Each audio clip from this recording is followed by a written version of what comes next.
Good evening students.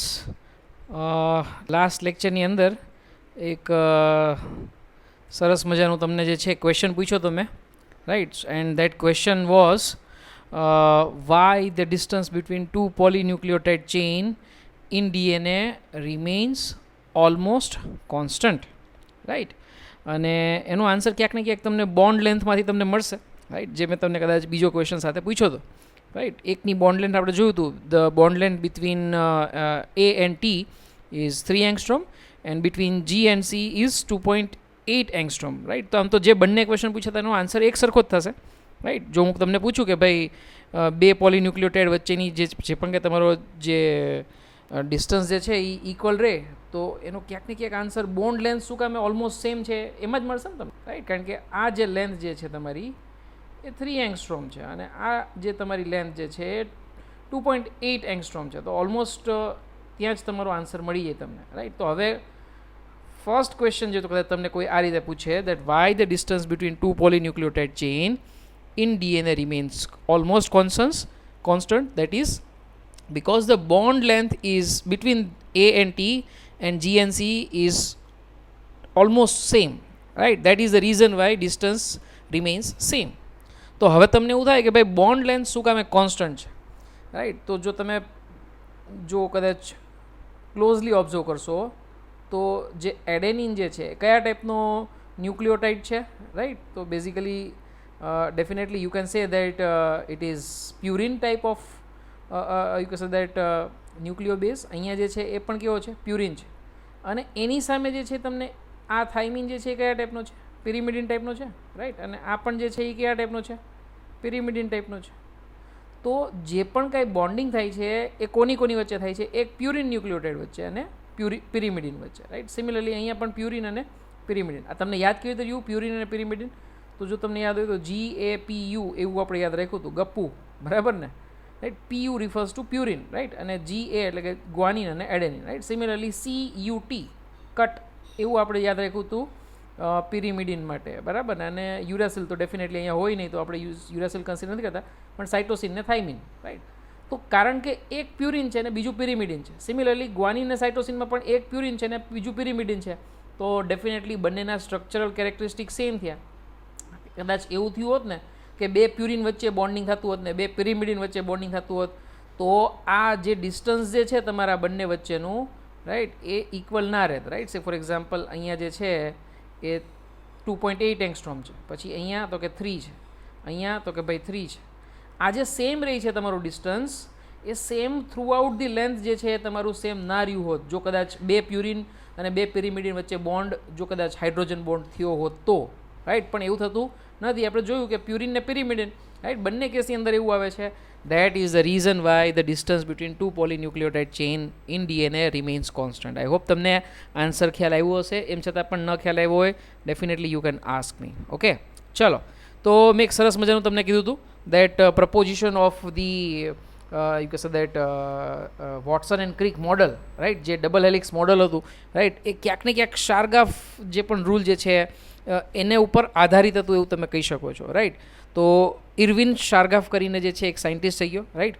એને 1949ની અંદર જે છે એ થોડા ઘણા ઓબ્ઝર્વેશન જે છે એ મૂક્યા હતા, રાઈટ. અને એ જે પણ કાંઈ ઓબ્ઝર્વેશન્સ હતા, અવલોકન હતા, રાઈટ, એના ઉપરથી, એના આધાર ઉપરથી જે છે જે પણ કાંઈ તમારું ડબલ હેલિકલ સ્ટ્રક્ચર જે છે, બેવડા કુંતલમય ડીએનએ જે રચના જે છે એ ક્યાંક ને ક્યાંક એને આધારિત છે. વોટસન અને ક્રિકે જે છે એ એનો આધાર લઈને જે છે એ બનાવેલું હતું એવું તમે કહી શકો છો, રાઈટ. તો that model we are that observation of Erwin Chargaff we are going to look. એણે શું કીધું? The total amount of purine nucleotides, right, total amount of purine nucleotide always equal to total amount of pyrimidine nucleotide, right. જો બહુ સરસ રીતે સમજવાનું છે અને આ એક સેન્ટેન્સ તમે સમજી જશો ને તો આની ઉપરથી ઘણા બધા તમને એપ્લાઇડ ક્વેશ્ચન પૂછાશે, એ પણ તમને ઓટોમેટિકલી એમાં આવડી જશે, right. Total amount of purine nucleotide, તો જો ફરજિયાત યાદ રાખવાના થયા જ આપણે. પ્યુરિનમાં આપણે કયા નામ લીધા હતા, રાઈટ. તો GAPU, ગપ્પુ યાદ રાખ્યું હતું, બરાબર ને. તો આ G ને A, રાઈટ, આવી ગયા ને પ્યુરિન માટે, GAPU, રાઈટ. એવી જ રીતે જે બાકીના બચ્યા તો કે ભાઈ CUT, તો યુ તો આવતું નથી, તો એમાંથી બચ્યા કયા તો કે C અને T. તો મોલર કોન્સન્ટ્રેશન, રાઈટ. જ્યારે પણ હું આ બ્રેકેટ આવું બતાવું છું તમને અહીંયા, રાઈટ, અહીંયા જે બ્રેકેટ મેં મૂક્યો છે સ્પેશિયલ ટાઈપનો જે એક મૂક્યો છે, રાઈટ. સિમ્પલ બ્રેકેટ બી મૂકી શકો હોત, પણ જે આ ટાઈપનો બ્રેકેટ મેં મૂકેલો છે that shows that it is a molar concentration, right? તો molar concentration of adenine, right, એ હું આ રીતે બતાવું છું. This shows that it is a molar concentration of adenine. Molar concentration of adenine and molar concentration of guanine is equal to molar concentration of thymine and molar concentration of cytosine. A plus G is equal to C plus T, એવું આપણે કહેવા માગીએ છીએ. અને આપણને ખ્યાલ છે કે જે બે સ્ટ્રેન્ડ તમારી જે ડીએનએની આવવાની છે તો એકબીજાને કોમ્પ્લિમેન્ટરી જ આવવાની છે, રાઈટ. તો જેટલા તમારા નંબર ઓફ મોલેક્યુલ એ હશે એટલા જ તમારા મોલેક્યુલ જે છે એ ટીના હશે. તો proportion of A is equal to T. Similarly proportion of C is equal to G. બહુ જ સિમ્પલ થઈ ગયું, રાઈટ. શું કામ આવું આપણે કન્સિડર કરી શકીએ? આવું સ્ટેટમેન્ટ શું કામ આપણે આપી શકીએ? આવું એટલા માટે આપી શકીએ કારણ કે ડીએનએની જે પણ કંઈ બે સ્ટ્રેન્ડ હશે એ બે સ્ટ્રેન્ડ જે છે એ એકબીજાને કોમ્પ્લિમેન્ટરી હશે, એટલા માટે. નહીં તો આપણે આવું કહી શક્યા ના હોત, રાઈટ. તો જો આ બે વસ્તુ તમે યાદ રાખી લો ને તો બહુ જ સિમ્પલ થઈ ગયું અને બહુ જ ઇઝી. હવે આની ઉપરથી તમને શું પૂછી શકે એક્ઝામમાં જે છે એ શું આપશે તમને કે ભાઈ તમને એ આપી દેશે, સે ફોર એક્ઝામ્પલ મોલેક્યુલર શું કહે મોલર કોન્સન્ટ્રેશન ઓફ એ આપી દેશે, અથવા તો તમને નંબર ઓફ ન્યુક્લિયોટાઇડ જે એ માટેના સહી આપી દેશે, સી માટેના આપી દેશે, બે માટેના આપી દેશે, રાઈટ. અને એની સામે તમારે જે છે એ ફાઇન કરવાનું આવશે કે ભાઈ ટોટલ નંબર ઓફ મોલેક્યુલ્સ જે છે તમારા જીના કેટલા હોય, ટીના કેટલા હોય, એ રીતે ફાઇન કરવાનું આપી શકે, રાઈટ. અથવા તો જે છે એ સમજી લો કે તમને કદાચ એક જ આપ્યું છે, right. Say for example if only one is given, A is given to you, right. તો ડેફિનેટલી જે છે એ તમને ટી ઓટોમેટિકલી જે છે અહીંયા ફાઇન થઈ જશે, રાઈટ. હવે ટોટલ નંબર આપ્યો હોય તો એમાંથી તમે માઇનસ કરી શકશો અને એ રીતે તમે આન્સર ફાઇન કરી શકશો. અથવા તો એ પ્લસ જીનો રેશિયો આપ્યો હશે તમને અને સી અને ટી બિલકુલ નહીં આપ્યા હોય તમને, રાઈટ. એ પ્લસ જી જે છે તમને આપી દીધું હશે, સી અને ટી નથી આપ્યા, તો હવે તમને કહેશે કે find out the concentration of C, એવું તમને કહેશે. તો જો એ અને જી તો આપી દીધા છે, એ જેટલા હશે એટલા જ ટી હશે, રાઈટ. અને એની ઉપરથી તમે જી જો ફાઇન કરી લેશો તો કરસ્પોન્ડિંગલી જી જેટલા હશે એટલા જ સી તમને મળી જશે, રાઈટ. તમને કદાચ ઇક્વેશન સોલ્વ કરશો આવા એક બે એક્ઝામ્પલ લેશો તો તમને ખ્યાલ આવશે, રાઈટ. રેફરન્સ બુકમાં તમે જોશો ક્વેશ્ચન તો તમને એક્ઝેક્ટલી આઈડિયા આવશે. But then you need to remember Chargaff's rule, right. Total amount of purine nucleotide is always equal to total amount of pyrimidine nucleotide. આ પહેલું સ્ટેટમેન્ટ યાદ રાખવાનું છે, રાઈટ. બીજું સ્ટેટમેન્ટ જે છે એ શું યાદ રાખવાનું છે તમારે કે ભાઈ proportion of A is equal to T and similarly proportion of G is equal to C. શું કામે? કારણ કે કોમ્પ્લિમેન્ટરી સ્ટ્રેન્ડ તમને જે છે સામી જોવા મળશે, રાઈટ. ગુજરાતીમાં જો આપણે કહીએ તો એડેનિન અને થાઇમિન જે છે તમારા અને જે પણ કંઈ ગ્વાનિન અને સાઇટોસિન જે છે, રાઈટ, એ જે છે તમારા એની વચ્ચેનું પ્રમાણ જે છે એ અચળ અને એકબીજાને સમાન પ્રકારનું રહે છે એવું તમે કહી શકો છો, રાઈટ. તો ડેફિનેટલી એ જે છે એ આપણે તારવવાનો કોશિશ કરશું, right. Say for example yes this you need to consider. Say for example when I say A plus G is equal to C plus T, right. કારણ કે પ્યુરિન જે છે એ તમારા નંબર ઓફ પિરિમિડિનની જેટલા જ હશે, પણ it does not mean that A plus T is equal to G plus C, right. આ તમે એવી રીતે લઈ શકો. સે ફોર એક્ઝામ્પલ તમે અહીંયા એવું કહો છો કે ભાઈ 5 + 5 ઇઝ ઇક્વલ ટુ 10, બરાબર ને. Similarly 6 + 4 is also equal to 10, right. તો જો હું આ તો કહી શકું છું, રાઈટ, 5 + 5 ઇઝ ઇક્વલ ટુ 10. એવી રીતે 6 + 4 ઇઝ ઇક્વલ ટુ 10 એવું કહી શકું. પણ માનો કદાચ હું એવું કહું છું, આ તમને એક્ઝામ્પલ, આવું ખરેખર બને નહીં કારણ કે આમ તો એ અને ટી બે સરખા જ હોય, રાઈટ. એટલે એ કેસમાં એ સવાલ જ નથી. પણ દેન સે for example 5 + 6 is equal two 11 અને 5 + 4 ઇઝ ઇક્વલ ટુ 9, રાઈટ. તો એ કેસમાં એ સાચું ઠરતું નથી, right. So what I am trying to say is Chargaff rule જે છે એ શું કહે છે, નંબર ઓફ પ્યુરિન ન્યુક્લિયોટાઇડ્સ જે છે એ પિરિમિડિનને હંમેશા સેમ રહે છે.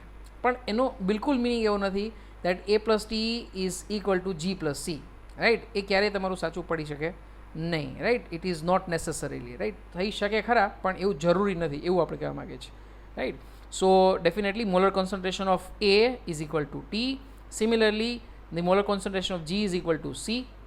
But A plus T divide by G plus C, right. મતલબ કે એ ટી અને જીસીનો રેશિયો જે છે તમારો એ કોઈ પણ ઓર્ગેનિઝમ માટે હંમેશા સમાન રહેશે, રાઈટ. એક સરખો રહેશે અને કેરેક્ટરિસ્ટિક હશે હંમેશા, રાઈટ. અને એ ઓર્ગેનિઝમ ટુ ઓર્ગેનિઝમ અથવા તો એ ઓર્ગેનિઝમના કોઈ ટિશ્યુ હશે, એ ટિશ્યુ પર ટિશ્યુ જે છે એ ક્યાંક ને ક્યાંક જે છે એ ચેન્જ થઈ શકે. ટિશ્યુમાં તો ચેન્જ ના થાય પણ એક ઓર્ગેનિઝમમાંથી બીજા ઓર્ગેનિઝમમાં જશો તો તમને રેશિયો જે છે એ ચેન્જ જોવા મળી શકે છે, રાઈટ. જેમ કે સે ફોર એક્ઝામ્પલ બેક્ટેરિયાઝ જે છે એનો રેશિયો જે છે એ કમ્પેરેટિવલી જીસી રીચ હોય છે, રાઈટ, તો it will be less than 1.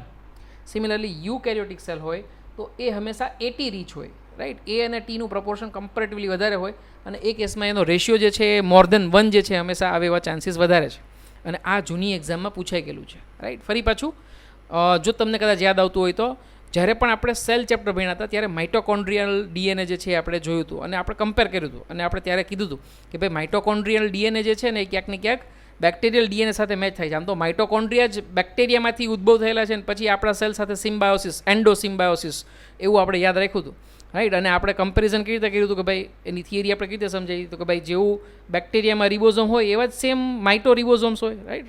માઇટોકોન્ડ્રિયાના રિબોઝોમ્સને શું કહે આપણે? માઇટો રિબોઝોમ 70S ટાઈપના હોય. બાકી અધરવાઇઝ તો યુકેરિયોટ પાસે કેવા હોવા જોઈએ? 80S રિબોઝોમ હોવા જોઈએ, પણ માઇટોકોન્ડ્રિયા પાસે કેવા રિબોઝોમ છે? 70S. એવી જ રીતે ડીએનએ જે છે મારું એ પણ કયા ટાઈપનું છે તો કે ભાઈ બેક્ટેરિયામાં હોય ને એ ટાઈપનું છે, રાઈટ. મતલબ કે જીસી રીચ, રાઈટ, જેમાં ગ્વાનિન અને સાઇટોસિનનો રેશિયો જે છે કમ્પેરેટિવલી કેવો છે? વધારે છે, રાઈટ. તો એ ટાઈપનું જે છે તમે પ્રપોર્શન જ્યારે કર્યું હતું ત્યારે પણ મેં તમને જીસી રેશિયો વિશે તમને જે છે ત્યારે સમજણ આપી હતી, રાઈટ. તો definitely A+T divided by G+C, right, એ તમને મેં કીધું એમ કે નથી, રાઈટ. એટલે કે એ રેશિયો અલગ અલગ ઓર્ગેનિઝમ માટે અલગ અલગ હોઈ શકે છે. બેક્ટેરિયા માટે હંમેશા 1થી લેસ હશે કારણ કે GC રેશિયો કમ્પેરેટિવલી વધારે હોય, રાઈટ. સિમિલરલી એટી જે પ્રપોર્શન જે છે એ હ્યુમન સેલમાં વધારે હોય તો યુકેરિયોટિક કોઈ પણ સેલ આપ્યું હોય તો એમાં એટી જે છે તમને હંમેશા વધારે આપ્યું હશે, રાઈટ. ફરી પાછું let us revise this Chargaff rule. Molar concentration of adenine is equal to molar concentration of thymine, right. સીધી વસ્તુ છે, right. A is equal to T. Similarly molar concentration of guanine is equal to molar concentration of C, right, એટલે કે cytosine, બરાબર. Similarly કોઈ તમને કદાચ પૂછે કે નંબર ઓફ ફોસ્ફેટ ગ્રુપ ડીએનએની અંદર જે છે એ કોને ઇક્વલ થશે તો સીધી વસ્તુ છે કે number of molecule of sugar, જેટલી શુગર હશે, રાઈટ, એટલી જ તમારા ફોસ્ફેટ ગ્રુપ હશે ને, રાઈટ. તમે ન્યુક્લિયો બેઝ માટે એવું નહીં કહી શકશો, રાઈટ. ન્યુક્લિયો બેઝ માટે પણ તમે કહી શકો ડેફિનેટલી, પણ then number of phosphate group is equal to number of molecule of the you can say that sugar જે છે ડીએનએમાં કઈ આવશે? Deoxyribose, right. તો this is how you can state. Similarly base ratio that is A+T divided by G+C is always a characteristic for an organism, right, constant for each species, right. અને એ કેસની અંદર એ constant ratio જે છે તમારો એ bacteria માટે હંમેશા 1 કરતાં ઓછો અને હ્યુમન સેલ માટે 1 કરતાં હંમેશા વધારે, right. Likewise you need to consider. ચલો હવે એમ આપણને થાય કે ભાઈ નીચેનામાંથી કયા જે છે એ શાર્ગાફ રૂલ જે છે એ ફોલો કરે છે, અથવા તો તમને એવું પૂછશે કે ભાઈ નીચેનામાંથી કયા જે છે એ શાર્ગાફ રૂલ જે છે એ ફોલો કરતા નથી. તો એ કેસમાં બહુ જ સિમ્પલ છે. જેટલા પણ ડબલ સ્ટ્રેન્ડેડ સ્ટ્રક્ચર આવશે, પછી એ ડીએનએ હોય કે આરએનએ હોય, તો એ બધા જ જે છે શાર્ગાફ રૂલ જે છે એ ફોલો કરવાના છે. ડબલ સ્ટ્રેન્ડેડ આરએનએમાં જો તમને યાદ હોય તો આપણે કમ્પેરિઝન કર્યું છે તે ટાઈમે, ત્યારે રિયો વાયરસવાળું એક્ઝામ્પલ આપણે લીધું હતું. સો ડીએસ આરએનએની અંદર રિયો વાયરસ તમે એક્ઝામ્પલમાં લઈ શકશો. અને ડીએનએના કેસમાં તો મોટાભાગના ડબલ સ્ટેન્ડર્ડ જ હોય છે. સિંગલ સ્ટેન્ડર્ડવાળા અમુક આપણે જોઈ છે, જે આપણે 174 બેક્ટેરિયો ફેજવાળું એક્ઝામ્પલ લીધું હતું, એ સિંગલ સ્ટેન્ડવાળું હતું. બાકીના બધા તો જે મોટાભાગના ડબલ સ્ટેન્ડવાળા આપણે, રાઈટ. તો double stand DNA, double stand RNA જે છે હંમેશા શાર્ગાફ રૂલ ફોલો કરશે. અને સીધી વસ્તુ કોણ ફોલો ન કરે તો સીધી વસ્તુ છે કે આન્સર શું આવ્યો?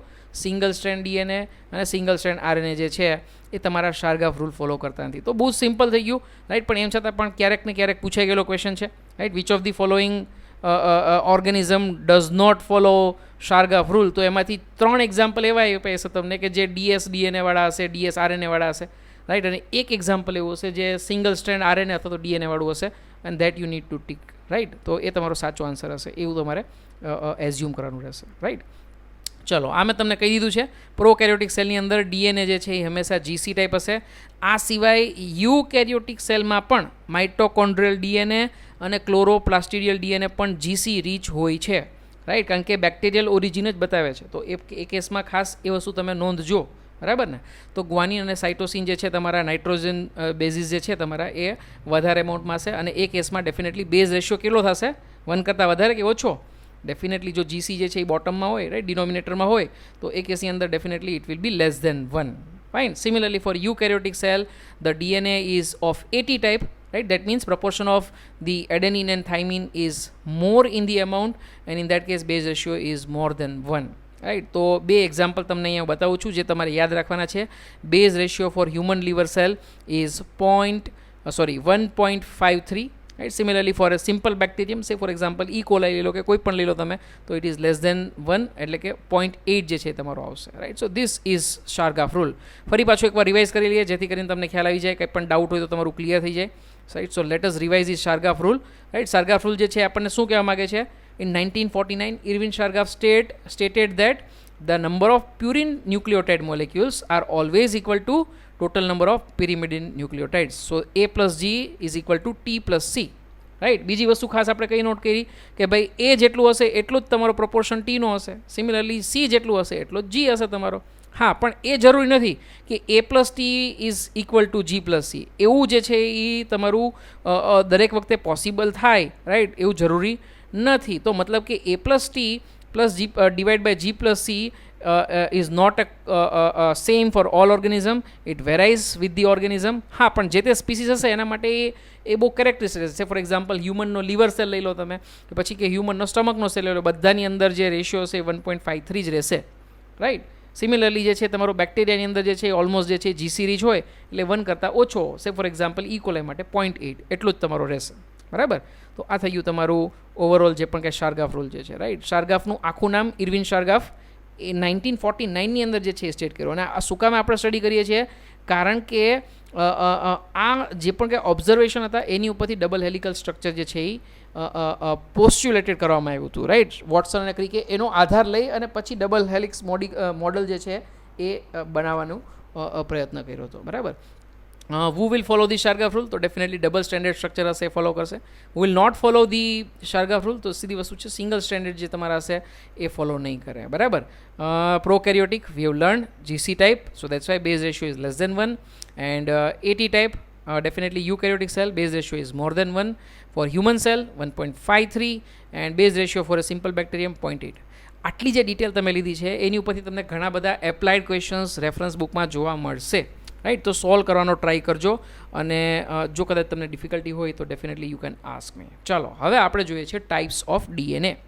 હવે તમને એમ થશે કે ટાઈપ્સ ઓફ ડીએનએ જે છે એમાં શું, ડીએનએ તો એક સરખું જોઈએ ને, રાઈટ. પણ ડીએનએ જે છે એ બે ટાઈપના જોવા મળે છે, રાઈટ. જો તમને જોયું હોય તમે કદાચ તો મોટાભાગના ડીએનએ જે છે જે આપણે જોયું હતું એ રાઇટ હેન્ડેડ ડીએનએ, ક્યાંક ને ક્યાંક આપણે આગળના લેક્ચરમાં જે છે એ આપણે આવ્યું હતું, રાઈટ. ડબલ હેલિકલ મોડલની અંદર જોયું હતું કે that coils are having a clockwise you કે સેટ ટર્ન, રાઈટ. તો ક્લોક વાઇઝ જ્યારે પણ ડાયરેક્શન હશે, right, direction of turn of DNA wherever it is clockwise, then it is referred as a right handed DNA, right. Say for example this is a clockwise, right. અને anticlockwise હશે, right. When you have anticlockwise then it is called as a left handed DNA, right. મોટાભાગના નેચરમાં જે તમારા DNA જોવા મળે એ જે છે એ હંમેશા રાઇટ હેન્ડેડ ટાઈપના જ હોય, રાઈટ. મોસ્ટ સ્ટેબલ આપણે જોશું કે ટાઈપ બી ડીએનએ જે છે ને એ મોસ્ટ સ્ટેબલ ડીએનએ છે. કઈ રીતે મોસ્ટ સ્ટેબલ છે એ પણ આપણે જોશું. પણ એ કેસમાં મોટાભાગે જો મોસ્ટ સ્ટેબલ ડીએનએ ટાઈપ બીનું હોય તો એ કેસમાં એ ડેફિનેટલી રાઇટ હેન્ડેડ છે અને એ જ વધારે તમને જોવા મળે છે. લેફ્ટ હેન્ડેડ ડીએનએમાં ખાલી એક જ એક્ઝામ્પલ છે, રાઈટ. એ એક્ઝામ્પલ છે ઝેડ ડીએનએનો, રાઈટ. તો આ થઈ ગયું તમારું લેફ્ટ હેન્ડેડ ડીએનએ. ડિફરન્સ મેં તમને કીધો રાઇટ અને લેફ્ટ વચ્ચેનો. That right handed DNA direction of turn is clockwise. In case of left handed DNA direction of turn is anticlockwise, right. Left handed ડીએનએમાં એક જ એક્ઝામ્પલ કયું, Z DNA, right. Right હેન્ડેડની અંદર આપણે જોશું કે 4 એક્ઝામ્પલ આવશે, right. Here there are 4 types of DNA, A B C D, right. આવા 4 જે છે તમારા રાઇટ હેન્ડેડની અંદર આવશે, જેમાંથી મોસ્ટ સ્ટેબલ જે છે એ ટાઈપ બી છે, બરાબર. અને આ જે છે લેફ્ટ હેન્ડેડ એની અંદર એક જ એક્ઝામ્પલ આવશે અને એ એક્ઝામ્પલ છે ઝેડ ડીએનએ. તો આપણે પહેલાં એની ડિસ્ક્રિપ્શન થોડી જોઈ લઈએ, પછી રાઇટ હેન્ડેડ ડીએનએના જે અલગ અલગ ટાઈપ છે એની ઉપર આપણે જશું, right. So Z DNA was discovered by Rich and it is having some special characteristics. જેસે ફોર એક્ઝામ્પલ લેન્થ વાઇઝ કદાચ તમે જોશો તો લોંગેસ્ટ ડીએનએ જે છે, રાઈટ. લેન્થ આપણે કઈ રીતે કન્સિડર કરીએ છીએ, હેલિક્સ લેન્થ. હેલિક્સ લેન્થ જો તમને યાદ હોય તો એક કમ્પ્લીટ ટર્ન લેવા માટેની જે હાઇટ હતી એને આપણે જે છે એ હેલિક્સ કીધી હતી, પિચ કીધી હતી જો તમને યાદ હોય તો, રાઈટ. તો એ હેલિક્સ જે છે તમારી એ કેટલી છે અહીંયા, તો કે ઇટ ઇઝ 45. નોર્મલી જે છે તમારું સ્ટેબલ બી ડીએનએ જે છે એ કયું મેં તમને કીધું, બી type of DNA.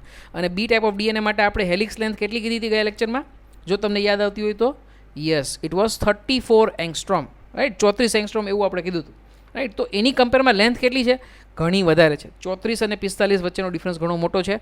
And this is a longest DNA. Z DNA is longest DNA. Similarly thinnest DNA, diameter મેં તમને કીધું હતું મોસ્ટ સ્ટેબલ જે તમારું ટાઈપ બી ડીએનએ છે એના વચ્ચેનો એનો ડાયામીટર જે છે તમારો કેટલો છે તો કે ભાઈ 20 એંગસ્ટ્રોમ, રાઈટ. એ કઈ રીતે આપણે જોયું હતું તો કે બે ફોસ્ફેટ ગ્રુપ જે હોય ને એની વચ્ચેનો જે પણ કાંઈ તમારું ડિસ્ટન્સ હોય ને એને આપણે ડાયામીટર તરીકે કહેતા હતા, રાઈટ. તો એ ડિસ્ટન્સ અહીંયા જે છે એ કેટલું છે 18 એંગસ્ટ્રોમ.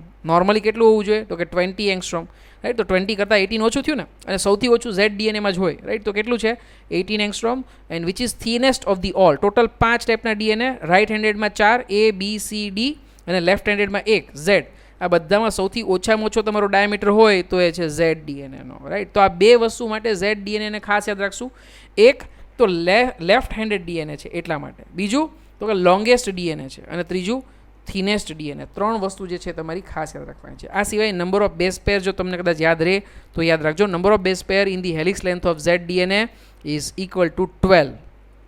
આની પહેલાં જો તમને યાદ હોય તો નોર્મલ ડીએનએ જે વોટસન ક્રિકવાળું જે હતું એમાં આપણે કેટલા આવ્યા હતા તો નંબર ઓફ બેઝ પેર હતા 10, રાઈટ. અને એટલા માટે તો બે બેઝ પેર વચ્ચેનું ડિસ્ટન્સ જે છે એ આપણે 3.4 એંગસ્ટ્રોમ એવું આપણે ડિરાઈવ કર્યું હતું, બરાબર ને. હેલિક્સ લેન્થ એમાં 34 હતી, number of base pair helix લેન્થની અંદર હતી 10, અને બે વચ્ચેનું ડિસ્ટન્સ જે હતું 3.4. આ રીતે આપણે યાદ રાખ્યું હતું. અહીંયા લેન્થ કેટલી છે 45 અને નંબર ઓફ બેઝ પેર કેટલા છે 12, બરાબર. જો પેલું જે તમારું બી ટાઈપનું જે ડીએનએ છે ને મોસ્ટ સ્ટેબલ, એના માટેની તો બધી જ કેરેક્ટરિસ્ટિક ખાસ યાદ રાખવાની છે. આ ઝેડ ડીએનએ ને બધું જે છે ને તમારા મટીરિયલમાં આપ્યું છે એટલે આપણે અલગથી યાદ રાખીએ છીએ, રાઈટ. ડેફિનેટલી આ બી ઇમ્પોર્ટન્ટ છે, પણ બી ડીએનએ માટેની ડિટેલ્સ તો ખાસ ભૂલવાની નથી, રાઈટ. આમ તો નેક્સ્ટ સ્લાઇડમાં જ રિવાઇઝ કરાવું છું, પણ એ તો ખાસ યાદ રાખજો, એટલે ક્યાંય ગૂંચવાતા નહીં પાછું, રાઈટ. તમને કદાચ યાદ ન રહે, કદાચ આમાં નંબર ઓફ બેઝ પેર તો હજી એક ટાઈમે ચાલ્યું જશે, પણ બી ડીએનએ માટે તો ખાસ જે છે એ યાદ રાખવાનું. ફરી પાછું પૂછવા માંગીશ types of DNA. There are 2 types of DNA. જો ક્લોકવાઇઝ ડાયરેક્શનમાં હશે ડીએનએનો ટર્ન જે હશે, right, turn of DNA, if it is in clockwise direction then it is called as a right handed DNA. કેટલા ટાઈપ આવશે આમાં 4 A B C D. Similarly, if the direction of turn of DNA is anti-clockwise, we'll call it as a left-handed DNA. In this case, definitely only one possibility is Z DNA, which was discovered by Rich. Longest DNA, thinnest DNA, એ પણ તમે કહી શકશો અહીંયા longest DNA એટલા માટે because helix length is 45 angstrom. thinnest DNA એટલા માટે because the diameter is 18 angstrom, right. And number of base pair in helix length of Z DNA is equal to 12. Okay, ચાલો હવે આપણે જોઈએ types of right handed DNA, right. એમાં 4 type possible છે. 4 type જે છે એ અહીંયા બતાવેલા છે A B C D, right. એમાંથી A અને B ના ખાસ આપણે યાદ રાખશું, C અને D ને ખાલી જોશું આપણે, બરાબર. તો A જે છે તમારો DNA that is having a diameter of 23 angstrom, and that is the reason why it is referred as a widest DNA. સૌથી વધુ ડાયામીટર હોય એ ટાઈપનો, રાઈટ. Z ડીએનએમાં કેટલો હતો 18 એંગસ્ટ્રોમ, તો થિનેસ્ટ ડીએનએ એવું આપણે કીધું હતું, રાઈટ. અને આ જે છે એમાં ડાયામીટર સૌથી વધુ એટલે વાઇડેસ્ટ ડીએનએ એવું તમે કહી શકશો. Number of base pair here are 11, right. અને length of helix is equal to 28 angstrom, right. જો તમે કમ્પેર કરશો બી ડીએનએ સાથે તો તમને વધારે યાદ રહેશે. બી ડીએનએમાં નંબર ઓફ બેઝ પેર કેટલા હતા 10, લેન્થ ઓફ હેલિક્સ કેટલી હતી 34 એંગસ્ટ્રોમ, રાઈટ. તો એ તો ખાસ યાદ રાખવાની છે. એની સાથે કમ્પેર કરવાનું છે. અહીંયા નંબર ઓફ બેઝ પેર અહીંયા 11 છે, લેન્થ ઓફ હેલિક્સ જે છે એ 28 એંગસ્ટ્રોમ છે, બરાબર. ચાલો Z ડીએનએ માટે હું પૂછીશ કદાચ લેન્થ ઓફ હેલિક્સ તો કેટલી થશે. Yes, it was somewhere around 45 angstrom, સૌથી લોંગેસ્ટ કહી શકાય એ ટાઈપનું હતું, રાઈટ. નંબર ઓફ બેઝ પેર કેટલા હતા 12 હતા. અને ડાયામીટરમાં કોઈ પૂછે Z ડીએનએ માટે તો 18 એંગસ્ટ્રોમ, બરાબર ને, થિનેસ્ટ વાળું, રાઈટ. એવી જ રીતે જો બી માટે પૂછે તો આ તો મેં તમને કીધું જ કે ભાઈ આ તો યાદ ખાસ રહેવું જોઈએ. શું કામે? કારણ કે this is most stable DNA. જે આપણા હ્યુમનની અંદર ડીએનએ જોવા મળે છે કયા ટાઈપનું છે બી ડીએનએ છે, રાઈટ. જો હવે તમે કમ્પેરિઝન જે આરએનએ અને ડીએનએ વાળી કરી હતી ને ત્યારે આપણે બતાવ્યું હતું that it is always present in a B DNA form, એવું આપણે જે છે એ બતાવ્યું હતું, રાઈટ. અને એ કેસમાં બી ડીએનએ એટલા માટે વધારે હોય છે કારણ કે એ સૌથી વધારે સ્ટેબલ છે, રાઈટ. તો સ્ટેબિલિટી શેની ઉપર ડિપેન્ડ કરે? It depends on 2 things, that is salt concentration and humidity. And B DNA is maintained at a very high salt concentration and a humidity of more than 92%. Right? તો સીધી વસ્તુ salt concentration high હોય, humidity high હોય તો B DNA જે છે એ prefer કરવાનું છે, રાઈટ. તો સીધી વસ્તુ છે કે સ્ટેબલ રહેવાનું છે. સો that is the reason Y it is a most stable DNA. Diameter આપણને ખ્યાલ છે 20 એંગસ્ટ્રોમ, નંબર ઓફ બેઝ પેર 10 અને length of helix is 34 angstrom. આ ડિટેલ ખાસ યાદ રાખવાની છે. બીજા એક કોઈ ડીએનએની કોઈ પણ ડિટેલ યાદ ન રહી તો ચાલશે, પણ બી ડીએનએની તમામ ડિટેલ્સ જે છે એ યાદ રાખવાની છે. એડિશનલી કોઈ વાઇડેસ્ટ ડીએનએ પૂછે તો આન્સર આવશે એ ડીએનએ, કોઈ થિનેસ્ટ ડીએનએ પૂછશે તો આન્સર આવશે ઝેડ ડીએનએ, લોંગેસ્ટ ડીએનએ કોઈ પૂછશે તો આન્સર આવશે Z DNA, right. Left handed ડીએનએમાં કોઈ આપણને કદાચ પૂછે તો પણ આન્સર આવશે ડેફિનેટલી ઝેડ ડીએનએ. આ રીતે યાદ રાખવાનું છે. આઈ hope it is clear to you, right. C DNA અને ડી ડીએનએની ડિટેલ્સ આપેલી છે, પણ તમને યાદ રહેતી હોય તો યાદ રાખો, આઈ ડોન્ટ માઇન્ડ, પણ એટલી બધી જરૂરી નથી, રાઈટ. કદાચ આટલી બધી વેલ્યુઝ યાદ રાખશો તો કદાચ ગૂંચવાઈ પણ જશો. માટે સી ડીએનએ અને ડી ડીએનએની ડિટેલ્સ હું રેકમેન્ડ નહીં કરીશ તમને. હા, તમને યાદ રહેતી હોય તો it is well and good, એમાં કોઈ જ ઇશ્યુ નથી મને, પણ એક્ઝામમાં પૂછાય એવા ચાન્સીસ ઓછા છે. માટે તમને હું ફોર્સ નહીં કરું. સી ડીએનએ અને ડી ડીએનએના નામ તમને ખબર હોવા જોઈએ કે ભાઈ રાઇટ હેન્ડેડ ડીએનએમાં 4 ટાઈપ આવે, પણ એની diameter, number of base pair, length of helix જો તમને યાદ રહે તો જ યાદ રાખજો, બાકી જરૂરી નથી.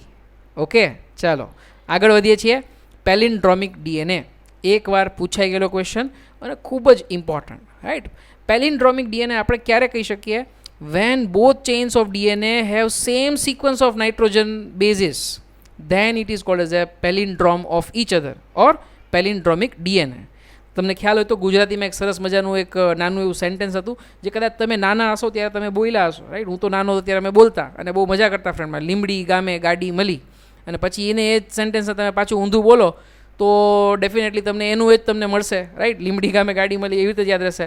That is palindrome, right. That is nothing but it's a palindrome, right. તો અહીંયા જોઈ શકો છો તમે, અહીંયા જે સિક્વન્સ બતાવેલી છે, તો અહીંયા જે છે એ જી દેખાય છે, રાઈટ. તો સિમિલરલી અહીંયા પણ જી દેખાય છે તમને, રાઈટ. અહીંયા જે છે એ દેખાય છે, અહીંયા પણ એ દેખાય છે. સિમિલરલી અહીંયા પણ એ છે, અહીંયા એ છે. બાકીની સિક્વન્સ પણ તમે મેચ કરી શકો છો, TTC અને અહીંયા પણ TTC, રાઈટ. તો જે 5' to 3' તમને જે ડીએનએની સિક્વન્સ જોવા મળે, એક્ઝેક્ટલી સેમ સિક્વન્સ તમને જે છે ઉલટા ફોર્મમાં, રાઈટ. બિલકુલ એમાં એક પણ ન્યુક્લિયોટાઇડનો જે છે તમારો ચેન ન હોય, પણ બિલકુલ ઊંધી, રાઈટ. જો તમને 3' to 5' એટલે કે એન્ટી પેરેલલ સ્ટ્રેન્ડની અંદર જો તમને સેમ સિક્વન્સ જોવા મળે પણ ઉલટી દિશામાં, રાઈટ, તો એ કેસમાં જે છે એ તમે શું કહેશો એને? It is palindrome of each other, right. તો આ ટાઈપનું તમને એક એક્ઝામ્પલ આપી દેશે અને પછી તમને કહેશે કે the following strands, right, or following DNA is referred as, પછી 4 ઓપ્શન આપ્યા હશે અને 4 ઓપ્શનમાંથી સાચો ઓપ્શન તમે શું સિલેક્ટ કરશો?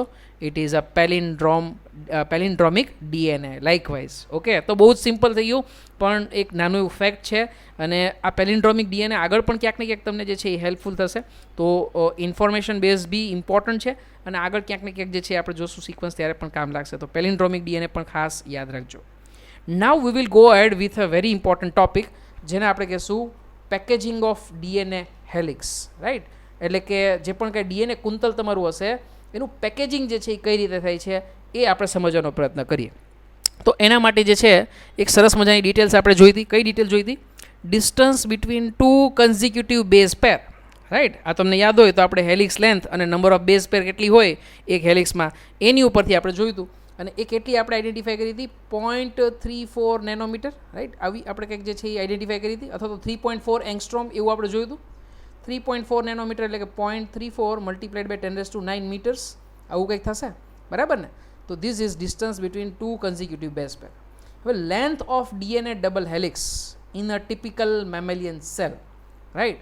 તો ડેફિનેટલી એ તમને ખ્યાલ હોવી જોઈએ, રાઈટ. તો એ કેટલી છે? તો કે ભાઈ ફાઇન્ડ કરવી હશે કદાચ તમારે, right. Say for example length તો આપણે ફાઇન્ડ કરશું, ખબર હોવી જોઈએ, આમ તો એ કેલ્ક્યુલેટ કર્યા પછી ખબર પડશે, પણ length of DNA double helix જો કદાચ તમારે ફાઇન્ડ કરવી હોય તો કઈ રીતે ફાઇન્ડ થઈ શકે એ આપણે જોવાનો પ્રયત્ન કરીએ છીએ, રાઈટ. ફરીથી યાદ રાખો કે આપણે ટિપિકલ મેમેલિયન સેલ વિશે વાત કરીએ છીએ, એટલે કે ડાયપ્લોઇડ સેલ વિશે વાત કરીએ છીએ. હેપ્લોઇડ સેલ આપણે અત્યારે કન્સિડરેશનમાં લેતા નથી. ચાલો, તો 2 બેઝ પેર વચ્ચેનું ડિસ્ટન્સ આપણને ખ્યાલ છે અને જો તમને યાદ હોય તો આપણે ડાયપ્લોઇડ સેલ માટેનું કન્ટેન્ટ કેટલું હોય, ટોટલ બેઝ પેર કેટલી હોય એ પણ આપણે યાદ રાખી હતી, બરાબર. So that is equal to length of DNA double helix, right. ડીએનએની ડબલ હેલિક્સ જે સ્ટ્રક્ચર જે છે તમારું, એની લેન્થ ફાઇન્ડ કરવી હોય in a mammalian cell, single સેલની અંદર, તો total number of base pair, right. બહુ સિમ્પલ થઈ ગયું કે ભાઈ એકની ડિસ્ટન્સ જે છે તમારા બે વચ્ચેનો ડિસ્ટન્સ જે છે એ તમને ખ્યાલ છે અને હવે આવા ટોટલ કેટલા બેઝ પેર આવેલા છે એ તમને ખ્યાલ આવી જાય, એને ડિસ્ટન્સ સાથે મલ્ટીપ્લાય કરી દો તો તમને લેન્થ જે છે એ આખા ડીએનએની એક સેલ માટે મળી જશે, રાઈટ. બહુ સિમ્પલ થઈ ગયું, રાઈટ. ફરી પાછું તમને 2 બેઝ પેર વચ્ચેનો ડિસ્ટન્સ ખ્યાલ છે અને ટોટલ નંબર ઓફ બેઝ પેર પણ ખ્યાલ છે. જો આ બે વસ્તુ ખ્યાલ હોય તો આખા સેલમાં આવેલા ડીએનએની લેન્થ ખબર પડી શકે, રાઈટ? બરાબર ને? ચાલો તમે મને કહેશો total number of base pair જે છે એ ડાયપ્લોઇડ સેલ માટે કેટલી હોય, મેમેલિયન સેલ માટે? Yes, it is 6.6 multiplied by 10⁹ આવું કંઈક આપણે જે છે એ યાદ રાખ્યું હતું, બરાબર? અને ડિસ્ટન્સ તો જે છે એ આપણે ઉપર લખી જ નાખ્યું છે 0.34 નેનોમીટર, રાઈટ? પણ અહીંયા જે છે આપણે મીટરમાં કન્વર્ટ કરીએ છીએ, રાઈટ? જેથી કરીને આપણને બિલકુલ ખ્યાલ આવે. તો મીટરમાં કન્વર્ટ કરવું હશે તો 0.34 મલ્ટીપ્લાઇડ બાય 10⁹ મીટર પર બેઝ પેર, કારણ કે બે બેઝ પેર વચ્ચેનું ડિફરન્સ, રાઈટ? તો જો હવે તમે આનું ઇક્વેશન લગાડશો અને તમે મલ્ટીપ્લાય કરશો 6.6 મલ્ટીપ્લાઇડ બાય 0.34, રાઈટ? તો આન્સર તમને મળશે ઓલમોસ્ટ 2 જેટલો મળશે, રાઈટ? 2.2, રાઈટ? તો 2.2 મીટર આટલી મોટી લેન્થ જે છે એ ક્યાંક ને ક્યાંક જે છે એ ડીએનએની આવેલી છે. એ પણ શેમાં? એક સેલની વાત કરીએ છીએ હજી તો આપણે, રાઈટ? કારણ કે નંબર ઓફ બેઝ પેર કેટલા છે? બિલિયન્સમાં છે, right? You have billions of base pair present in a single cell. અને આ બે વચ્ચેનું ડિસ્ટન્સથી આપણે જો મલ્ટીપ્લાય કરીએ તો આખા સેલની અંદર આવેલી લેન્થ ઓફ ડીએનએ જે છે એ તમને મળી જશે 2.2 મીટર.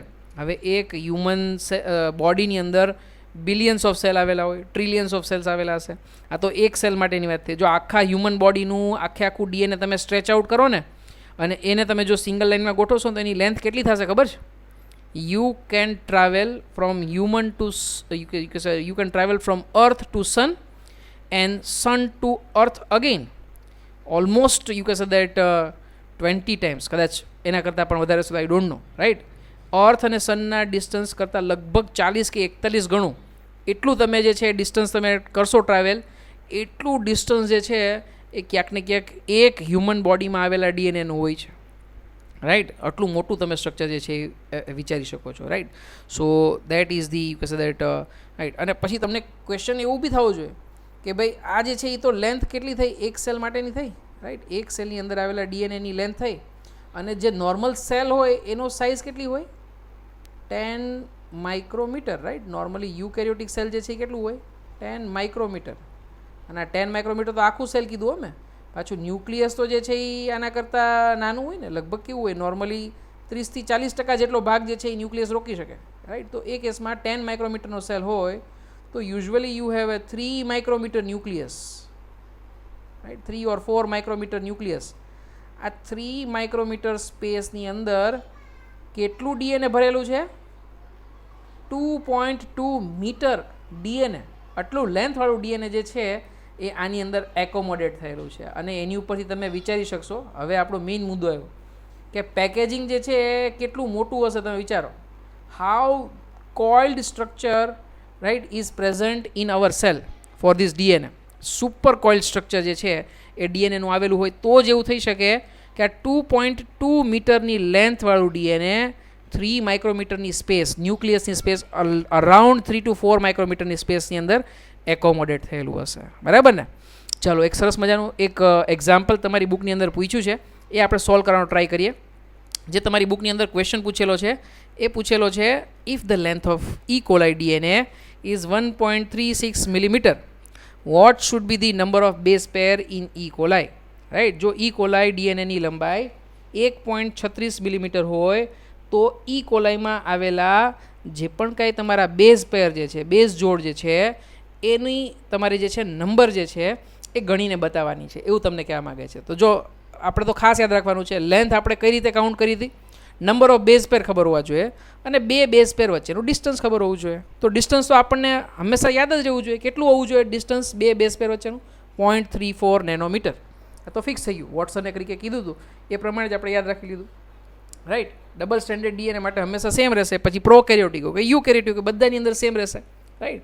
તો એ તો આપણને 0.34 નેનોમીટર છે એ ખબર જ છે, રાઈટ? બીજું અહીંયા શું આપી દીધું? આપણને લેન્થ આપી દીધી, રાઈટ? તો જો હવે અહીંયા માનો કે કદાચ આ ત્રણ વસ્તુ છે તમારી પાસે. એક આ છે લેન્થ છે, રાઈટ? બીજું જે છે એ તમારા ડિસ્ટન્સ જે છે એ તમને ખબર જ છે, રાઈટ? આ તો તમને આપી દીધું છે. તો તમને આ ફાઇન્ડ કરવા માટે કીધું છે. ટોટલ નંબર ઓફ બેઝ પેર કેટલું છે એ ફાઇન્ડ થઈ શકે? લેન્થ તમને આપેલી છે, ડિસ્ટન્સ તમને ખબર હોવી જોઈએ, રાઈટ? આ આપેલી નહીં હોય એક્ઝામમાં, પણ એ તમને ખબર હોવી જોઈએ. તો ટોટલ નંબર ઓફ બેઝ પેર કેટલા છે એ તમને પૂછ્યું છે તો આવડવું જ જોઈએ ને. સીધી વસ્તુ સિમ્પલ ત્રિરાશી જેવું થશે, રાઈટ? તો ફરી પાછું જે છે એ સેમ ક્વેશ્ચન તમને પૂછવા માગીશ. અને તમને જો કદાચ ટ્રાય કરો કે વિડીયો પોઝ કરીને તમારી રીતે જે છે એ આન્સર મેળવવાનો પ્રયત્ન કરો તો વધારે સારું, રાઈટ? કારણ કે આ સેમ ક્વેશ્ચન પૂછાય એક્ઝામમાં એવું જરૂર નથી, કદાચ અલગ ટાઈપનો પણ ક્વેશ્ચન પૂછી શકે. હા, એટલું ધ્યાન રાખજો કે તમને જે પણ વેલ્યુઝ નેનોમીટરમાં કે મિલીમીટરમાં આપી હોય એને મીટરમાં કન્વર્ટ કરવી પડશે, રાઈટ? અથવા તો જે છે એ સેમ યુનિટમાં રહે, માનો કે નેનોમીટર છે 0.34 નેનોમીટર, તો તમે ડિસ્ટન્સને પણ જે છે એ નેનોમીટરમાં કન્વર્ટ કરી દો.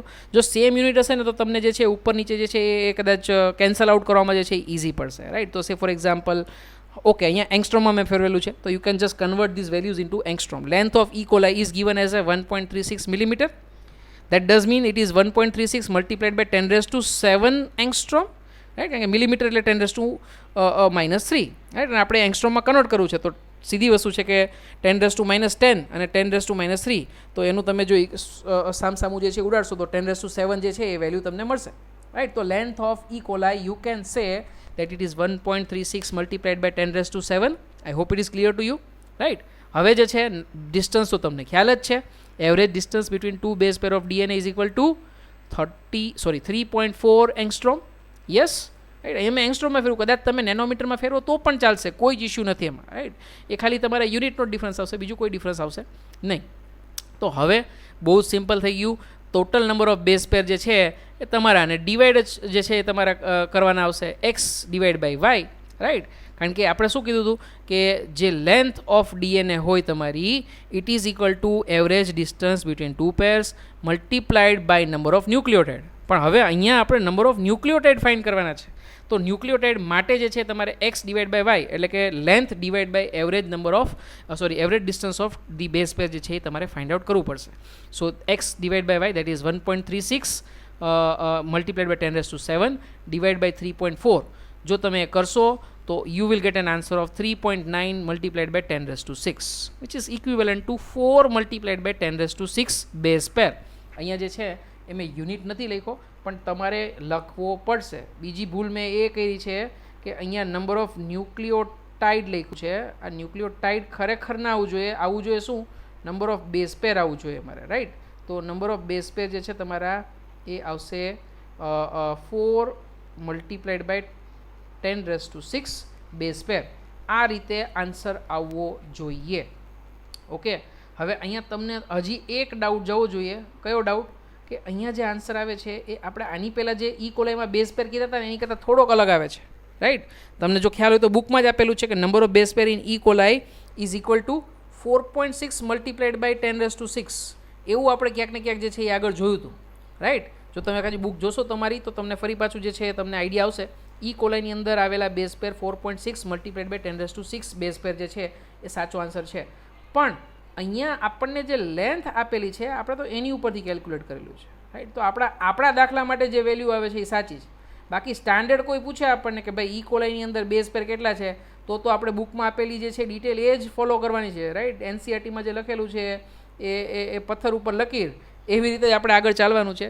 અને એ કેસમાં answer 4.6 multiplied by 10 raised to 6 એ રીતનો આન્સર આપેલો છે. પણ તમને જે એક્ઝામ્પલ પૂછ્યું હોય, જેમ કે અહીંયા તમને લેન્થ આપી દીધી છે કે 1.36 માટે કેલ્ક્યુલેટ કરો કે નંબર ઓફ બેઝ પેર કેટલા હશે, તો તમારે આ x ડિવાઈડ બાય વાય, એટલે કે length of E. coli DNA divide by average distance between the two base pair of DNA એ કેલ્ક્યુલેટ કરીને જ ચાલવું પડશે.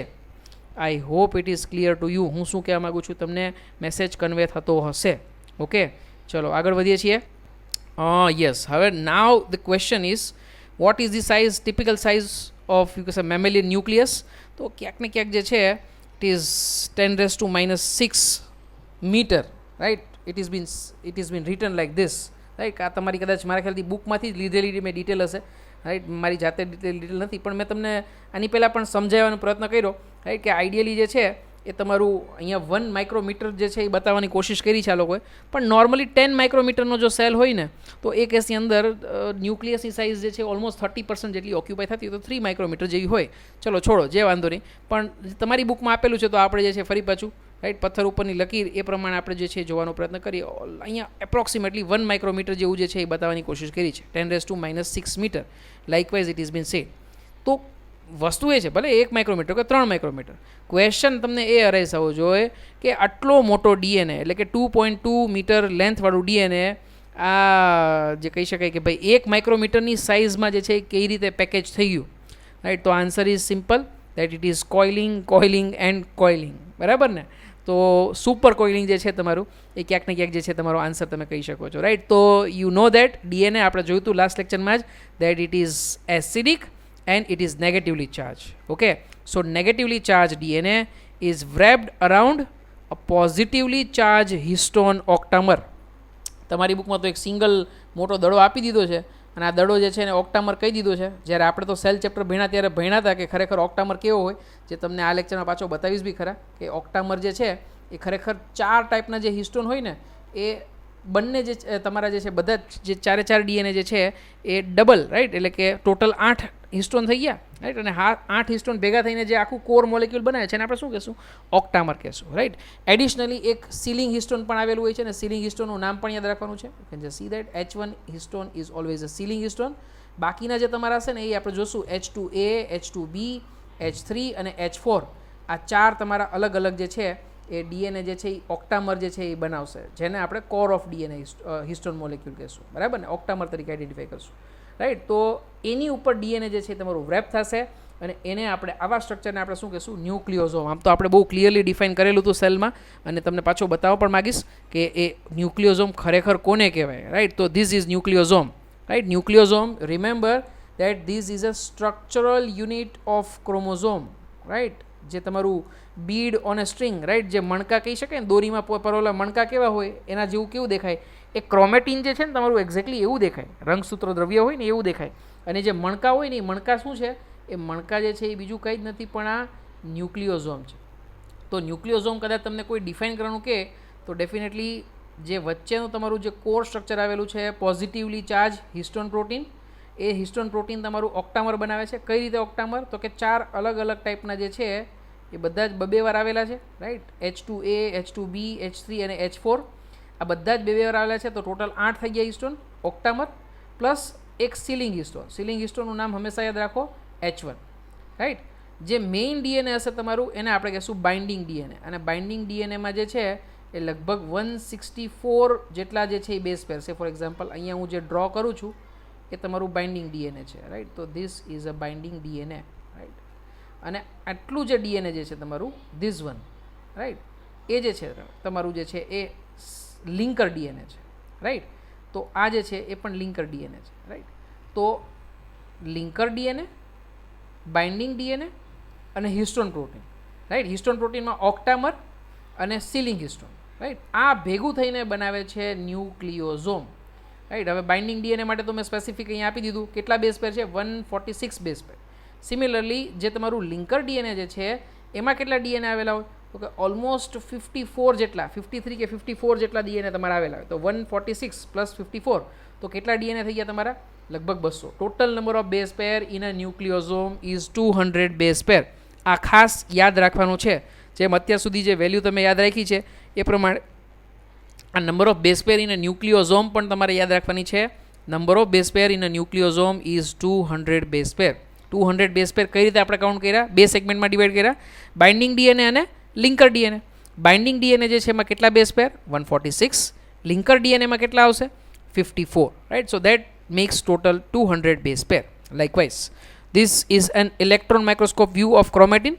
તમે જોઈ શકો છો, મેં તમને સરસ મજાનું નામ કીધું એમ કે beads on string, રાઈટ? કે જે મણકા હોય ને દોરીની અંદર પરોવાયેલા એ ટાઈપનું સ્ટ્રક્ચર તમને દેખાય, રાઈટ? તો જ્યારે પણ ક્રોમેટિનની વાત આવે તો ક્રોમેટિનમાં જે છે સ્ટ્રક્ચરલ એનાલોગ જે છે તમારા એ આપણે ફાઇન કન્ટ્રાય કે તો structural unit of the chromatin is nucleosome. આ ઘણી બધી વાર ક્યાંક ને ક્યાંક જે છે બેઝિક ડિટેલ છે અને કદાચ જૂની એક્ઝામમાં પૂછાઈ ગયેલી પણ છે, રાઈટ? તો nucleosome in chromatin are seen as beads on string structure when viewed under electron microscope, right? તો જ્યારે પણ ન્યુક્લિયોઝોમને તમે રંગસૂત્ર દ્રવ્યમાં તમે જ્યારે પણ જોવાનો પ્રયત્ન કરશો તો દોરીમાં પરોવેલા મણકા જેવું દેખાશે એવું અહીંયા કહેવા માગે છે, બરાબર ને? ચલો આગળ વધીએ છીએ. Yes, this is a question. અને આ રીઝન હતું કે મેં તમને યાદ રખાયું કે ભાઈ એક ન્યુક્લિયોઝોમની અંદર કેટલા બેઝ પેર ડીએનએ આવેલું હોય, રાઈટ? એ તમને એટલા માટે યાદ રાખ્યું. તો ક્વેશ્ચન શું છે? How many such beads that is nucleosomes do you imagine are present in a mammalian cell, right? મતલબ કે કોઈ પણ એક તમે મેમેલિયન સેલ લઈ લો, સસ્તનધારી વર્ગના જે પણ કે પ્રાણી હોય એનો કોષ લઈ લો, તો એના જે પણ કે તમારું રંગસૂત્ર દ્રવ્ય હોય એની અંદર કેટલા મણકાઓ એટલે કે કેટલા ન્યુક્લિયોઝોમ જે છે એ આવેલા હોઈ શકે, રાઈટ. તો બહુ સિમ્પલ થઈ ગયું. તમને ખ્યાલ છે કે ભાઈ કેટલા બેઝ પેર ટોટલ આવેલા છે, right. Total base pair, number of base પેર આખું હ્યુમન સેલનું તમે એક સિંગલ સેલનું તમે લઈ લો, તમે ડીએનએ ડાયપ્લોઇડ સેલનું, તો કેટલા આવેલા હોય? 6.6 multiplied by 10⁹ base pair, right. આપણને વેલ્યુ યાદ છે 6.6 મલ્ટીપ્લાઇડ બાય 10⁹. હવે એક ન્યુક્લિયોઝોમમાં કેટલા આવેલા છે? 200 બેઝ પેર આવેલા છે, રાઈટ. તો હવે તમારે ટોટલ ન્યુક્લિયોઝોમ ફાઇન્ડ કરવા હોય તો સીધી વસ્તુ છે કે 6.6 મલ્ટીપ્લાઇડ બાય 10⁹ ને 200 વડે આપણે ડિવાઈડ કરવા પડે. એ જ તમારો આન્સર આવશે ને. ચલો, આ તમને એક નોટ આપી દીધી, વર્ક આપી દીધું. તમારે મને નંબર ઓફ ન્યુક્લિયોઝોમ કેટલા આવેલા હોય મેમેલિયન સેલમાં એ તમારે મને કેલ્ક્યુલેટ કરીને આપવાનું છે. આમ તો આન્સર મેં આપી દીધો, તમારે ખાલી હવે ઇક્વેશન જ મૂકવાનું છે, બીજું કશું કરવાનું નથી. પણ એમ છતાં બી તમે મને આન્સર મોકલાવશો that how many nucleosomes are present in a human cell. Okay, ચાલો આગળ વધીએ છીએ. Ultra structure of the chromosome. તો beads on string structure in chromatin is packaged to form chromatin fibers, right. આવું પેકેજિંગ શું કામે થાય છે?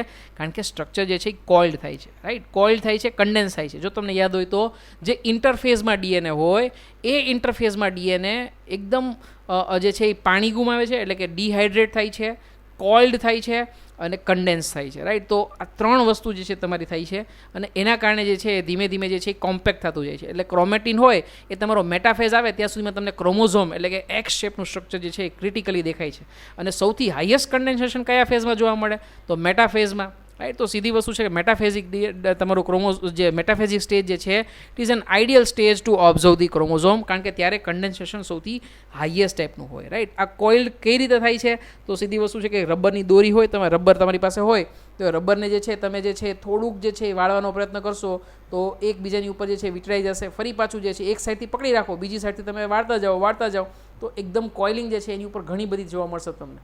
અને છેવટે એક ટાઈમ એવો આવશે એ સુપર કોઇલ સ્ટ્રક્ચર જે છે, જે રબર બેન્ડ તમારું આખું મોટું તમારા હાથમાં હતું એ બે ફિંગર જે તમારે હશે, રાઈટ. તો ફિંગર ટિપ્સની વચ્ચે જે જગ્યા હશે એની અંદર આવી શકે એટલું નાનું થઈ જશે, રાઈટ. એટલું કોઇલિંગ જે છે એ એની અંદર જોવા મળે છે, right.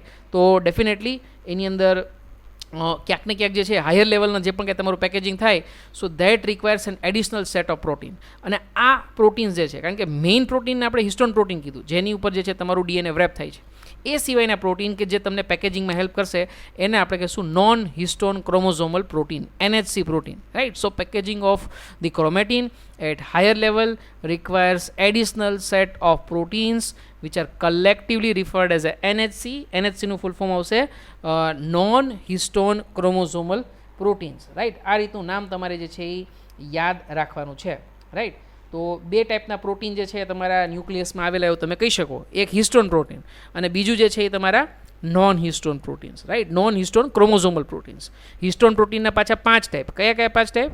H1, H2, H3, H4 અને H5. બરાબર ને? સાચું ને? બિલકુલ ખોટું. H5 જેવું એ કોઈ હિસ્ટોન હોતું નથી. હા, H2ના 2 ટાઈપ હોય છે, H2A અને H2B. બરાબર ને? તો 5 પ્રોટીનમાં ફરી પાછા H1, H2A, H2B, H3 અને H4. આ 5 ટાઈપ આપણે કઈ રીતે પાડ્યા? તો કે એની અંદર એમિનો એસિડ, રાઈટ. કયા એમિનો એસિડ? તો કે ભાઈ લાઇસિન અને આર્જેનિન એનું જે પણ કંઈ રિલેટિવ રેશિયો હોય એના ઉપરથી આપણે પાડીએ છીએ, રાઈટ. તો બેઝિક એમિનો એસિડ લાઇસિન અને આર્જેનિનના પ્રમાણમાં, રાઈટ, આપણે જે છે એ હિસ્ટોન પ્રોટીનનું જે છે એ ક્લાસિફિકેશન અથવા તેના ટાઈપ્સ જે છે એ આપણે કરીએ છીએ, બરાબર ને. અને પોઝિટિવલી ચાર્જ પ્રોટીન હોય છે, રાઈટ. તો એ કેસની અંદર એ પણ તમારે ખાસ યાદ રાખવાનું છે, રાઈટ. હિસ્ટોનને રિલેટેડ જે પણ કાંઈ ડિટેલ્સ આવે છે એ બધી ડિટેલ્સ ખાસ યાદ રાખવાની છે, રાઈટ. લાઇસિન અને આર્જેનિન જે પ્રોટીન તમારા એમિનો એસિડ આવેલા હોય ને, રાઈટ, એની ઉપર જે છે એ તમારો ધન વીજભાર આવેલો હોય, રાઈટ. તો પોઝિટિવલી ચાર્જ જે છે તમારો એ તમે હોય તો સીધી વસ્તુ છે કે હિસ્ટોન ઉપર પણ જે છે તમારો પોઝિટિવ ચાર્જ જ આવશે, રાઈટ. અને NHC જે છે એ આપણે અહીંયા જોયું છે સાથે, તો એ પણ આપણે યાદ રાખ્યું છે. This is the one, right, which shows you the coiling of the DNA, right. You can just see that double helix અહીંયા છે, right. This is the double helical structure. A double helical સ્ટ્રક્ચરને જેમ તમને કીધું કે rubber બેન્ડને તમે જે છે એ વ્રેપ કરશો તમે, રાઈટ, કોઇલિંગ કરશો તો કેવું સ્ટ્રક્ચર તમને મળશે? પતલી દોરી જેવું મળશે, દેખાય છે. આ જે તમારા હિસ્ટોન પ્રોટીન ઉપર વ્રેપ થાય છે અને આવા જે છે તમારા હિસ્ટોન પ્રોટીન જે છે વ્રેપ થશે, DNA એની ઉપર વ્રેપ થશે એટલે કેવું બતાવે છે તમને? તો કે એક મણકા જેવું સ્ટ્રક્ચર બતાવે છે. એને તમે શું કહો છો? ન્યુક્લિયોઝોમ કહો છો. આવા 6 ન્યુક્લિયોઝોમ ભેગા થશે ને, આ 6 ન્યુક્લિયોઝોમ ભેગા થયા અહીંયા એટલે બનાવશે એક સોલેનોઇડ, આવા સોલેનોઇડ જે છે ને એ નોન હિસ્ટોન ક્રોમોઝોમલ પ્રોટીનની સાથે ફરી પાછા મિક્સ હશે. તો જોઈ શકો છો અહીંયા તમારું સુપર કોઇલિંગ થયું છે, અને આવું સુપર કોઇલિંગ જે છે એ તમારો આ એક તમારો જે છે આર્મ જે છે એ બનાવી આપે છે ક્રોમોઝોમનો, રાઈટ. એક સાઈડનો આખો તમારું બનશે સ્ટ્રક્ચર, એટલે એને તમે કહો છો ક્રોમેટિડ, રાઈટ. આ પણ બન્યું તમારું ક્રોમેટિડ, રાઈટ. બંને સિસ્ટર ક્રોમેટિડ છે, એક જ ક્રોમોઝોમના 2 ક્રોમેટિડ, રાઈટ. અને આ થઈ ગયું ટોટલ તમારું ક્રોમોઝોમ, રાઈટ. અને આવું ક્રોમોઝોમ આવેલું છે તમારા ન્યુક્લિયસ અંદર, આવા પાછા 46 ક્રોમોઝોમ આવેલા હોય, રાઈટ. તો જોઈ શકો છો કેટલું બધું સુપર કોઇલિંગ. 2.2 મીટરની લેન્થવાળું સ્ટ્રક્ચર, ક્યાંક ને ક્યાંક as per NCERT it is located within a space of 1 micrometre, એટલી નાની સ્પેસની અંદર લોકેટેડ થયેલું હોય. અને મેં તમને કીધું એમ કે જો ખરેખર તમે જો આની લેન્થ અનકોઇલ કરશો, રાઈટ, તો એક સેલની અંદર 2.2 મીટર, આવા કેટલા સેલ? ટ્રિલિયન્સ ઓફ સેલ્સ જે છે હ્યુમન બોડીમાં આવેલા છે. સો that is equal to a distance that is double to the diameter of the solar system. અથવા તો તમે અર્થ ટુ સન જે છે તમે ટ્રાવેલ કરશો તો એ ડિસ્ટન્સ કરતાં પણ લગભગ 40 ટાઈમ્સ હાયર ડિસ્ટન્સ, એટલું મોટું ડિસ્ટન્સ તમે કવર કરી શકો એટલું એ સ્પ્રેડ થશે, રાઈટ. એટલી એની લેન્થ હોય છે, રાઈટ, જો 1 by 1 સિક્વન્સમાં ગોઠવવામાં આવે તો. સો that is the packaging present in the human cell, right. જે તમારા ડીએનએ હેલિક્સ જે સ્ટ્રક્ચર જે છે એનું તમારું પેકેજિંગ જે છે એ બતાવે છે. This again is an diagram which shows the structure organisation in the nucleosome. જોઈ શકો છો ઓક્ટામર જે છે આવેલું છે, રાઈટ. મેં તમને કીધું એમ કે હિસ્ટોન પ્રોટીન જે છે એ કઈ રીતે ક્લાસિફાઈ કરીએ છીએ ટાઈપ્સ આપણે એનું on the basis of relative amount of the basic amino acids, right, that is arginine and lysine. અને આ થઈ ગયા તમારા H1, H2, H2A, H2B, H3 અને H4. આમાંથી કોઈ તમને પૂછે કે સીલિંગ હિસ્ટોન કયું છે તો આન્સર શું આવશે તમારો? H1, રાઈટ, ડેફિનેટલી જે છે તમારો. અને આમાં જે છે તમારું બાઇન્ડર ડીએનએ, લિંકર ડીએનએ એ પણ ક્લિયરલી તમને દેખાય છે. This is same again same thing, right. Almost તમારું લેન્થ જે છે ને તમારી એક ન્યુક્લિયોઝોમની એ 5.5 નેનોમીટર હોય, રાઈટ. અને વિડ્થ જે છે તમારી ક્યાંક ને ક્યાંક 11 માઇક્રોમીટર. એ કદાચ તમને યાદ રહેતો જ યાદ રાખજો, કોઈ ઇશ્યુ નથી એમાં, રાઈટ. કદાચ યાદ ના રહેતો કોઈ વાંધો નથી, રાઈટ. ચલો આગળ વધીએ છીએ આપણે.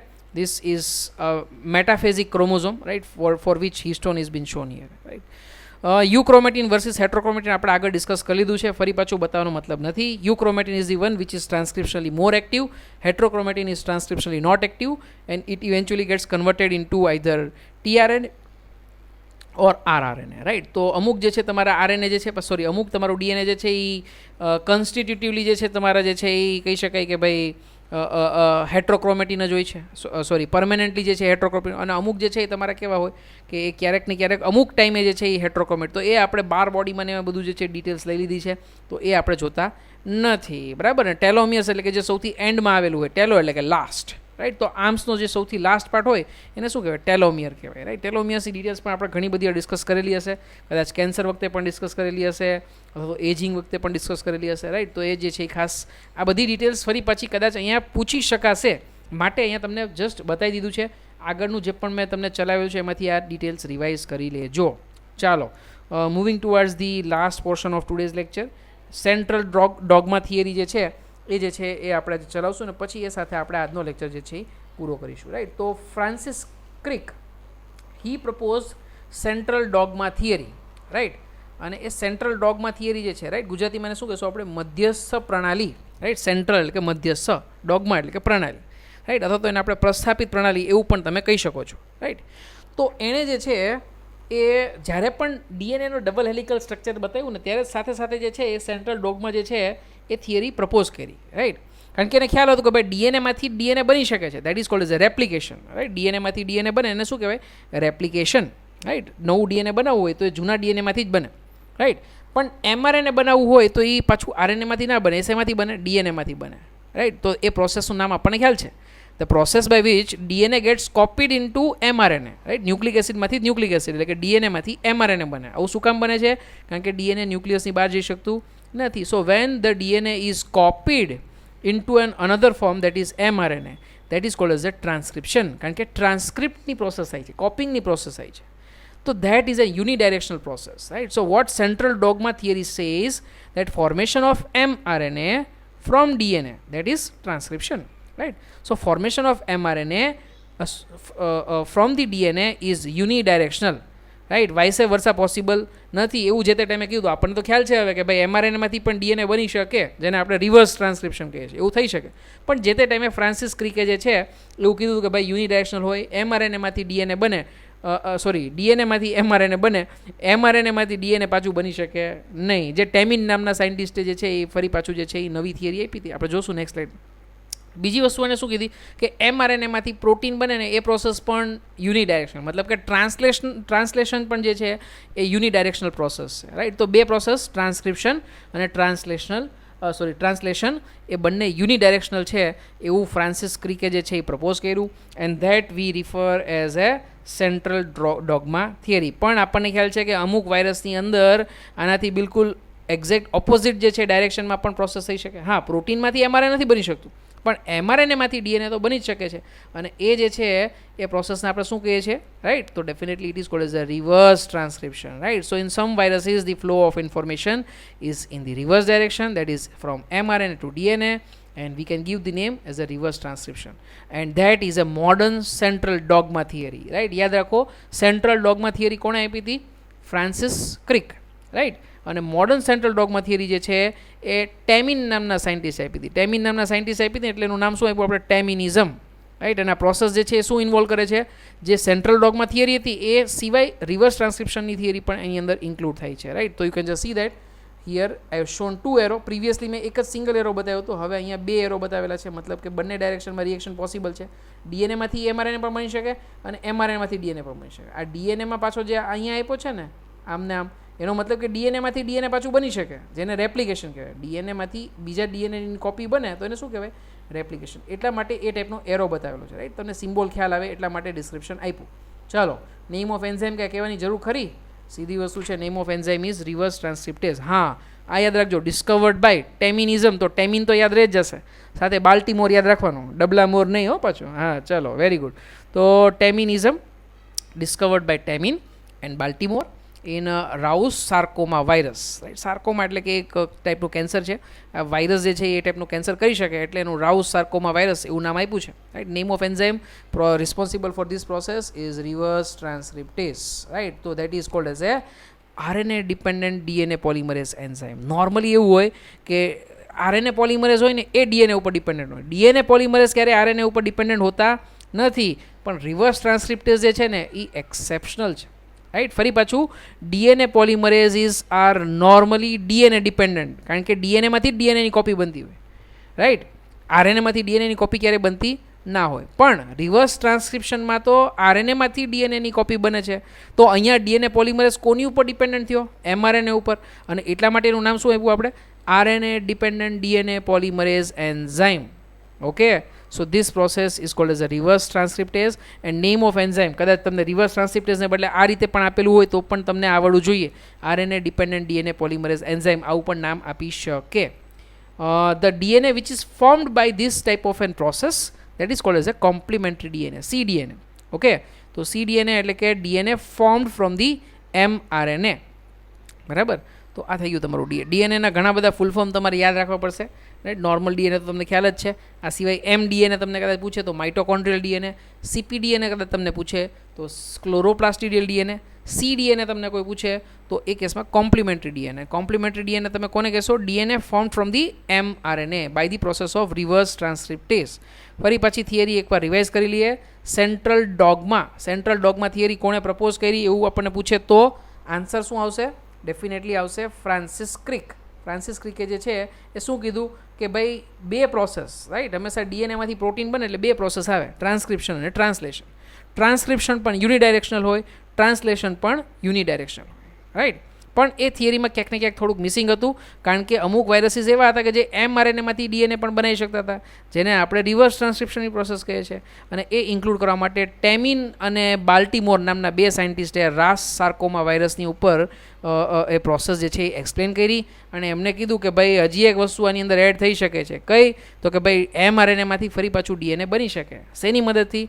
તો કે ભાઈ રિવર્સ ટ્રાન્સક્રિપ્ટેઝ એન્ઝાઇમ. અને રિવર્સ ટ્રાન્સક્રિપ્ટેઝ એન્ઝાઇમ કેવો હોય? DNA dependent DNA polymerase, DNA dependent RNA polymerase, કે પછી આરએનએ ડિપેન્ડન્ટ આરએનએ પોલિમરેઝ, કે પછી આરએનએ ડિપેન્ડન્ટ ડીએનએ પોલિમરેઝ. બરાબર. પોઝ કરી અને આન્સર જરા કહેજો અને પછી જે છે એ તમે ક્લિક કરજો. So definitely name of enzyme is RNA dependent DNA polymerase enzyme reverse transcriptase. અને કોમ્પ્લિમેન્ટરી ડીએનએ મતલબ કે એમઆરએનએમાંથી જે ડીએનએ બન્યું ને એને કોમ્પ્લિમેન્ટરી ડીએનએ કહેવાય. ચલો, તો આ સાથે આપણે બધી જ પ્રોસેસ પૂરી કરી છે. નેક્સ્ટ લેક્ચરમાં આપણે સરસ મજાનું બહુ જ ઇમ્પોર્ટન્ટ અને ઘણું ઇઝી એવો ટોપિક કવર કરશું, the search for genetic material. Okay, hopefully તમને ડિટેલ્સ ખ્યાલ આવી હશે. Thank you very much.